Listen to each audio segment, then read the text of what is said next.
In a small, quiet Oklahoma town, the tragic story of Kelsey Shelton Smith Briggs unfolded, revealing a web of chilling secrets, devastating betrayals, and a system that failed its most vulnerable. Behind her bright smile and joyful demeanor lay a life marked by unspeakable suffering. The case would shock the nation, leaving many to ask, what truly happened to Kelsey, and who could be trusted in a narrative where love, control, and revenge intersected? Join us as we uncover the haunting details of a story that challenged the very fabric of justice. Kelsey Shelton Smith Briggs was born on December 28, 2002, a symbol of innocence amid the turmoil of her parents' fractured relationship. Her mother, Ray Dawn Smith, and father Lance Briggs had divorced before her birth, casting uncertainty over Kelsey's paternity. During their separation, Ray had been involved with another man, and it wasn't until Kelsey was 3 months old that a paternity test confirmed Lance as her father. This revelation did little to mend the fractured family. Lance showed minimal interest in his daughter, while his family, led by his mother, Cathys Briggs, sought control, insisting Kelsey carry the Briggs surname. However, beyond this surface-level claim, neither Lance nor his family made meaningful efforts to nurture or support Kelsey during her early life. Ray and Lance's relationship was once a tale of youthful romance. High school sweethearts, they rekindled their bond years later, marrying in 2000. Yet their union quickly spiraled into turmoil as Lance's drug addiction and violent tendencies surfaced. Ray endured relentless physical abuse, with visible injuries such as black eyes, bruised ribs, and pulled hair standing as grim reminders of Lance's anger. The abuse culminated in a devastating act of violence that caused Ray to miscarry during her first pregnancy. Despite filing for divorce and seeking refuge with her parents, Ray found herself trapped in an abusive cycle as Lance continued to manipulate her, breaking into their home and leaving threatening messages. At the heart of this chaos was Cathys Briggs, Lance's mother, whose controlling and manipulative nature would have a profound impact on Kelsey's life. Cathys' own past was marred by instability and conflict. Becoming a mother at just 17, Cathys had her first child, followed by another a year later. Her tumultuous relationship with Kevin Robinson, the father of her children, led to a brief and volatile marriage that ended in divorce after just 2 years. Cathys' early life was characterized by turmoil, raising questions about her motivations and character, questions that would become central in the tragic narrative of her granddaughter, Kelsey. In 1979, Kevin Robinson died under suspicious circumstances. Officially, his death was ruled a suicide by gunshot, with Cathys claiming that the emotional toll of being unable to see his children due to custody disputes had driven him to despair. However, her actions following his death cast significant doubt on this explanation. Rather than focusing on her children's well-being, Cathys brought them to a courthouse and shockingly threatened to kill them if the state didn't assume custody. This alarming incident prompted the Department of Human Services, DHS, to intervene. Afterward, Cathys rarely visited her children, instead focusing on her social life. In the years following Kevin's death, Cathys' priorities became clear. She was known for spending her time partying and socializing rather than caring for her children. This period of neglect strained her relationship with them, who were left in the care of the state. Eventually, Cathys remarried Royce Briggs, who brought some stability to her life. Together, they regained custody of her children, and Royce's last name was adopted by her son, Lance, who would later become Kelsey's father. Despite Royce's influence, Cathys' reputation for being controlling and manipulative persisted, traits that deeply impacted her family, especially Lance. Cathys' history of domineering and erratic behavior extended into her later years. Her influence over Lance was strong, and when he entered a turbulent relationship with Ray Smith, Cathys became a relentless force of interference. She spread rumors, filed false reports, and used her overbearing personality to manipulate situations in her favor. Her involvement often worsened conflicts, creating a toxic environment that eventually engulfed Kelsey. After Lance's remarriage in 2003, Cathys recruited her new daughter-in-law to escalate her harassment against Ray. This included stalking, following her to work and school, and filing false police reports, such as accusations of reckless driving that had no basis in reality. Cathys' obsessive interference made life unbearable for Ray, who faced constant battles to protect her daughter. This toxic family dynamic placed Kelsey at the center of an intense struggle, her innocence overshadowed by the chaos around her. By 2005, Kelsey's well-being had started to deteriorate alarmingly. In January, she suffered a broken collarbone, allegedly caused by falling out of her crib. This incident raised suspicions and gave Cathys an opportunity to claim that Ray was neglecting Kelsey. As a result, Cathys gained temporary custody. Under Cathys' care, Kelsey's condition worsened. She lost weight, her hair began to fall out, and her once vibrant personality dimmed. These warning signs were largely ignored as Cathys focused solely on keeping Kelsey away from Ray. The custody battle intensified, leaving Kelsey caught in the middle of a toxic feud. Her health and safety were overlooked in a bitter struggle for control and revenge, setting the stage for tragedy. The darkest day in Kelsey's short life came on October 11th, 2005. That afternoon, her mother, Ray Smith, left their home to run errands, believing Kelsey was safe with her boyfriend, Michael Porter. Kelsey, who had been napping in her bed, was left in what should have been a secure environment.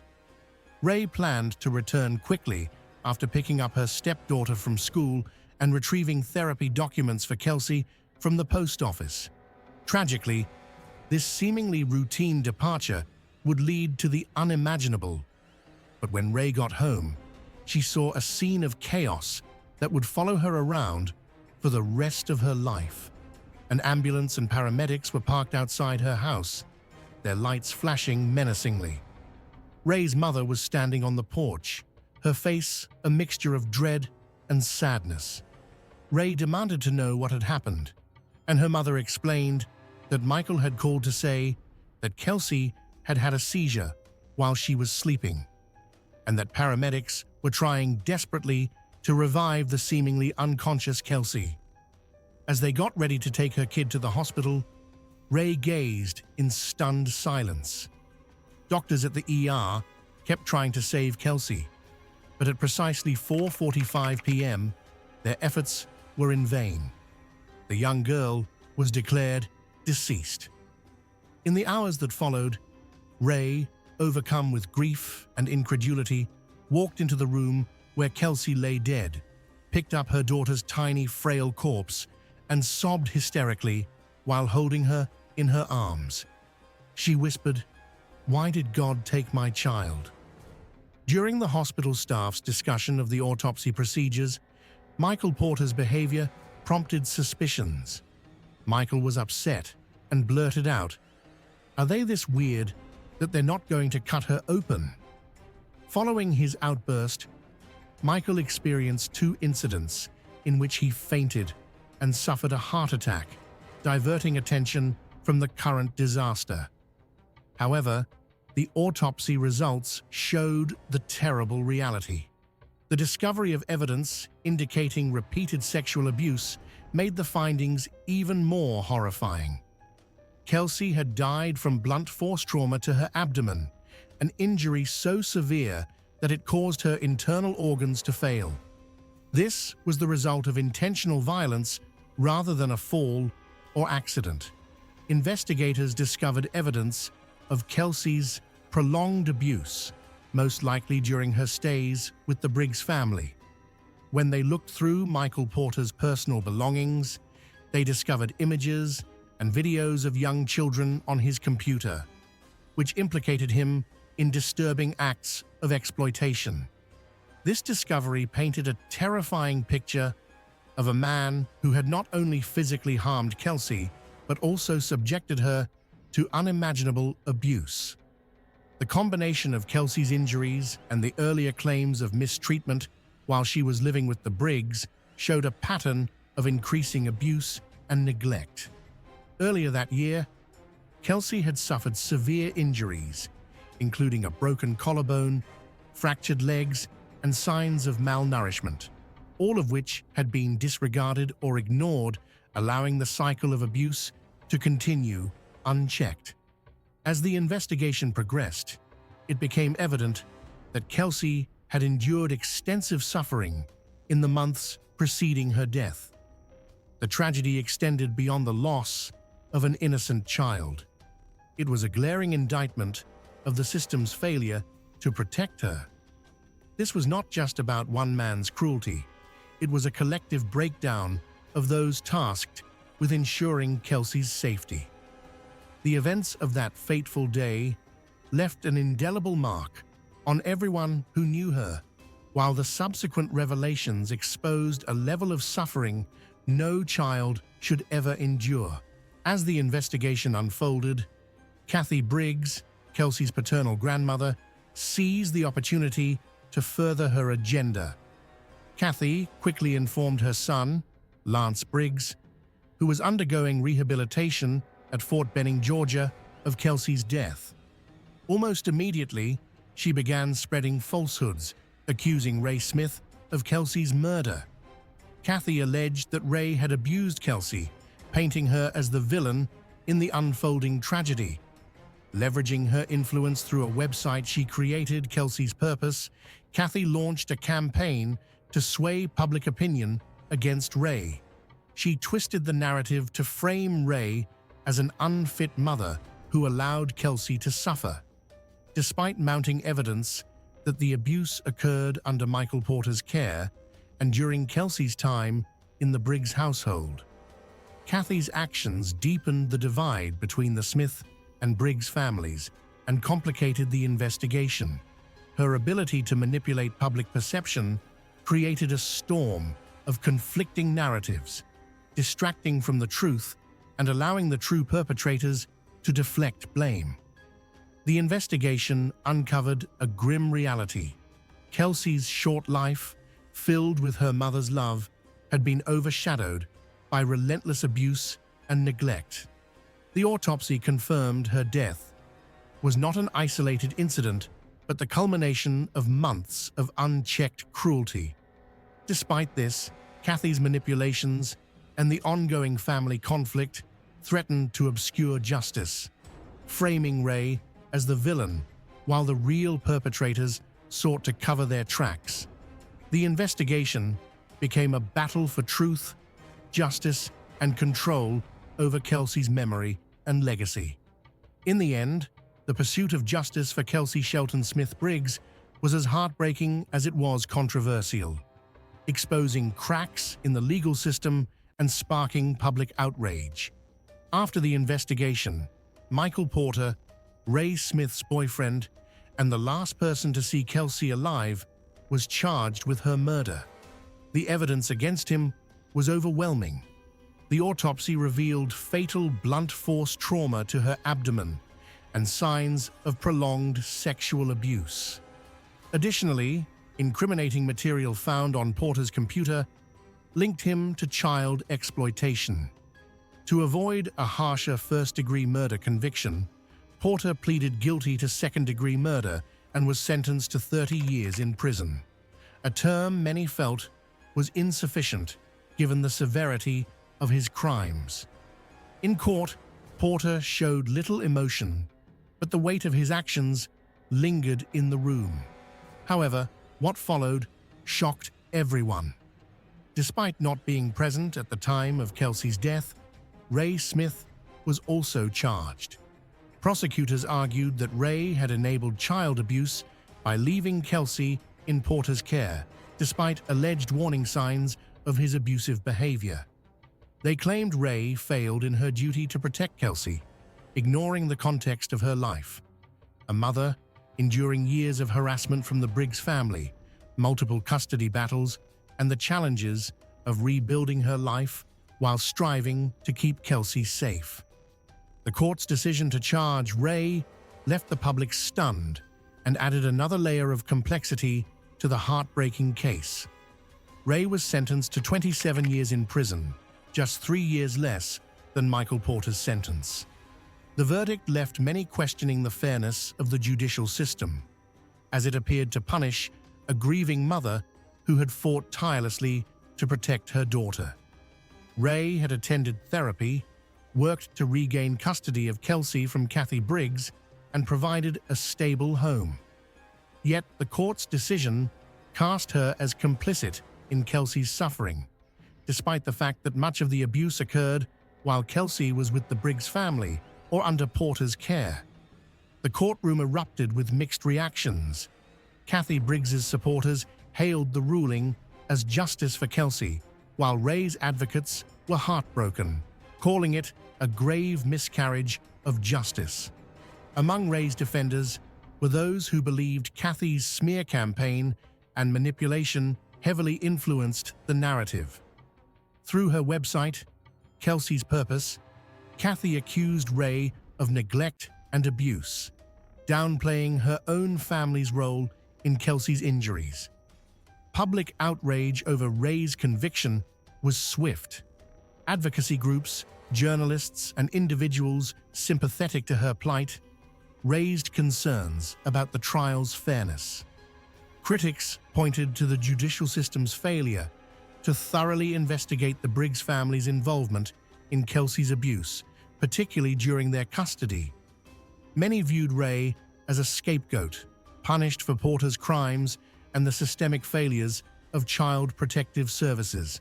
Ray's conviction became a symbol of a flawed system unable to distinguish between victims and perpetrators. Her case shed light on the challenges faced by mothers trying to protect their children in toxic custody battles. It also raised questions about accountability, manipulation, and biases in family conflicts. For many, the pursuit of justice for Kelsey did not end with the convictions of Porter and Ray. Instead, it sparked a movement advocating legal reforms and re-evaluating the broader circumstances of the case. Ray's supporters vowed to continue fighting for her freedom, arguing that her love and efforts to protect Kelsey were overshadowed by a judicial system focused on assigning blame. Meanwhile, Cathys Briggs remained unapologetic, perpetuating her narrative of Ray's culpability even as doubts about her motives grew. The tragedy of Kelsey's death and the ensuing legal battles left deep scars, serving as a grim reminder of the consequences of systemic failures and misplaced blame. Kelsey's death spurred a movement for child protection reforms. Her case inspired candlelight vigils, advocacy campaigns, and public discussions, keeping her memory alive and pushing for systemic change. Lawmakers, social workers, and communities rallied for improved custody oversight, better training for recognizing abuse, and stronger intervention protocols in cases of domestic violence. Despite her short life, Kelsey's bright smile, love of drawing, and cherished moments with her mother left a lasting impact. Her story became a symbol of hope and resilience, inspiring annual gatherings on her birthday and the anniversary of her death. These events, marked by candlelight vigils and balloon releases, celebrate her vibrant spirit while advocating for justice and reform. If Kelsey's story resonates with you, let it inspire action. Join the effort to raise awareness and fight for a safer future for children. By subscribing to our channel and supporting this mission, you can help shed light on the truth, push for reforms, and ensure that no child endures what Kelsey did. Thank you for standing with us in this vital cause.